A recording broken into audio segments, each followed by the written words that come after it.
KSRTC driver യദുവിനെ തടഞ്ഞ കേസിൽ mayor Arya രാജേന്ദ്രനെയും MLA Sachin ദേവിനെയും ഒഴിവാക്കിക്കൊണ്ട് കുറ്റപത്രം. ഔദ്യോഗിക കൃത്യനിർവഹണം തടസ്സപ്പെടുത്തിയിട്ടില്ലെന്നാണ് കുറ്റപത്രം പറയുന്നത്.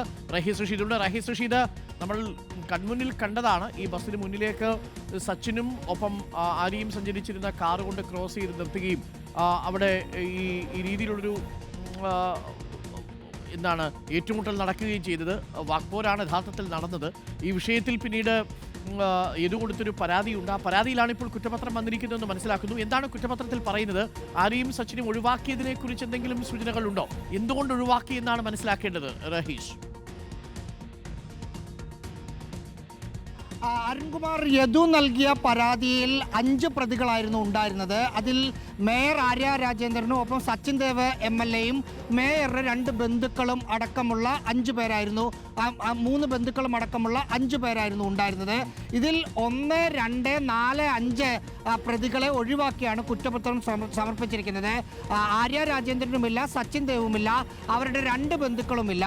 മേയർ ആര്യ രാജേന്ദ്രന്റെ സഹോദരനായ അരവിന്ദ് മാത്രമാണ് ഇതിനകത്ത് പ്രതിയായിട്ട് ഉള്ളത്. ഇതിൽ ഔദ്യോഗിക കൃത്യനിർവഹണത്തിന് തടസ്സം വരുത്തി എന്നതായിരുന്നു യദു അന്ന് നൽകിയ പരാതി. ഈ വിവാദത്തിന് ശേഷം യദു പോലീസിൽ പരാതി നൽകിയെങ്കിലും അന്ന് പോലീസ് പരാതി സ്വീകരിച്ചിരുന്നില്ല. അതിൽ FIR-ഓ കേസെടുക്കാനോ തയ്യാറായിരുന്നില്ല. പിന്നീട് യദു കോടതിയെ സമീപിച്ച് കോടതിയുടെ നിർദ്ദേശപ്രകാരമാണ് കണ്ടോൺമെന്റ് പോലീസ് കേസ് രജിസ്റ്റർ ചെയ്ത് അന്വേഷണം നടത്തിയത്.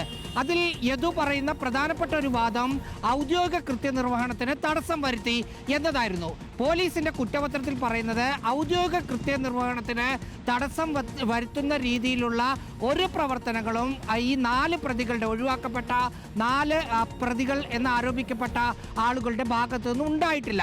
അതിന് കാരണമായി പറയുന്നത് ഈ ഔദ്യോഗിക കൃത്യനിർവഹണം എന്ന് പറയുമ്പോൾ ആ ബസ് തിരുവനന്തപുരത്ത് എത്തി KSRTC തമ്പാനൂർ KSRTC ബസ് സ്റ്റാൻഡിലേക്ക് പോകേണ്ട സാധാരണഗതിയിലുള്ള ഒരു റൂട്ടുണ്ട്. ആ റൂട്ടിലൂടെയല്ല ആ വാഹനം പോയത്. അതുകൊണ്ട് തന്നെ ഇത് ഔദ്യോഗിക കൃത്യനിർവഹണത്തെ തടസ്സപ്പെടുത്തി എന്ന് പറയാൻ കഴിയില്ല എന്നതാണ് അന്വേഷണ സംഘം അന്വേഷണ റിപ്പോർട്ടിൽ ഉൾപ്പെടുത്തി അത് കുറ്റപത്രമായി സമർപ്പിച്ചിരിക്കുന്നത്.